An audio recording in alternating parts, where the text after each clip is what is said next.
নমস্কার বন্ধুরা, 3S রান্নাঘর চ্যানেলে আরেকটা নতুন গল্প আর আরেকটা নতুন রান্না নিয়ে চলে এসেছি।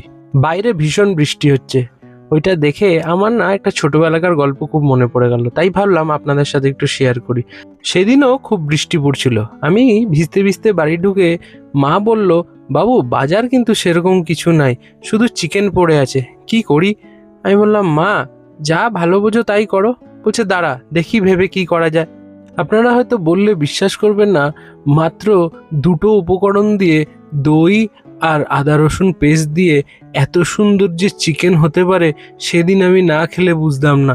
আর মায়ের হাতের রান্নার তো জবাবই হয় না, সে যেমনই বানিয়ে দিক দুর্দান্ত লাগে খেতে। তাই আমিও সেদিন বানিয়ে ফেললাম। কিছুই না জানেন, চিকেনটা দই দিয়ে ম্যারিনেট করে 30 মিনিট রেখে দেবেন, শুকনো লঙ্কা তেজপাতা গোটা জিরা ফোড়ন দিয়ে আদা রসুন পেস্ট দিয়ে কষিয়ে চিকেনটা নামিয়ে নিন। আর আমি একটা রাইস বানিয়েছিলাম, কারি পাতা জিরা রাইস, সেটা কিন্তু চিকেনটাকে দারুণভাবে কমপ্লিমেন্ট করছিল।